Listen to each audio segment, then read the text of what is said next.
Hi, my name is Gabriella, and this is my story about having scoliosis. It all began in the doctor's office. The doctor told me to bend down and touch my toes. The doctor started whispering with my mom, so questions immediately started to arise in my brain. Why did it matter if my back was a little different? An x-ray? Wait a second. A diagnosis? Am I gonna die? Finally, the doctor stopped all these thoughts by saying I had scoliosis. Scoliosis, by definition, is a curvature of the spine, but to me, it was a threat to my whole being. I didn't want to be known as the scoliosis kid. I ignored the word scoliosis for months, until I started to experience rib pain.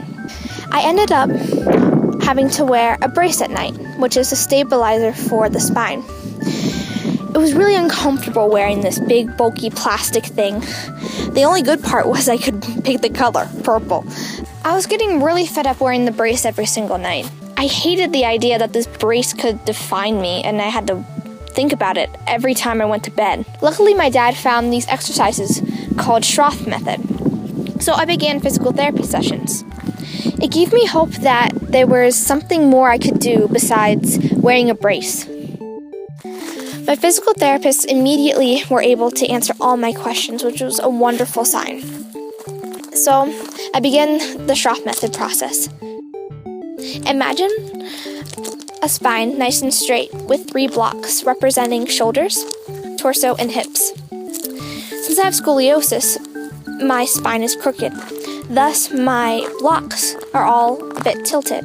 My physical therapist helped me rotate my blocks so I was able to expand, move, and breathe into my muscles a lot better than I could before. By using these muscles a lot better, I was able to have my own version of a corrected posture that worked with my scoliosis. In retrospect, I realized that the frustration about the exercises was coming from the fact that I had a fear of scoliosis itself.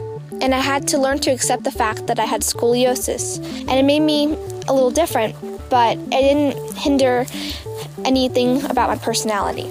Anyway, after doing these exercises every day for months on end, I finally was able to decrease my curve by 6 degrees and stop wearing that old brace. And I was able to shoot my brace, which was so much fun. I literally shot it with a shotgun. I have grown so much from this. And I'll always continue to do my Schroth method because actually I stopped and I experienced pain, which was not the best thing. Scoliosis hasn't defined me as a person, but it is a part of who I am, and I'm proud to say that I'll always be a little bit crooked.